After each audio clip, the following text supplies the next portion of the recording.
One thing I'm hearing more and more these days, both from Christians and non-Christians, is that we are living in the end of days, that we're living in a time that seems to be close to the end of the world.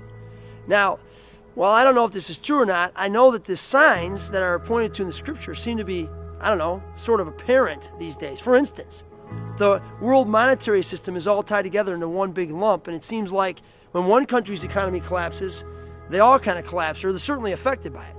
We hear of wars and rumors of wars, more unrest than ever in the Middle East and other places where it seems like people are at each other's throats all the time.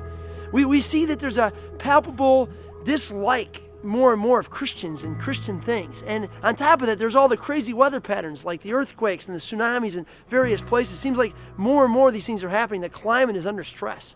Now, we don't know if the world's going to end. It says in the Bible only that the Father knows the day or the hour of the end of the world. But one thing we can definitely acknowledge is the world is a changing place. It's different. And everyone pretty much acknowledges that's true.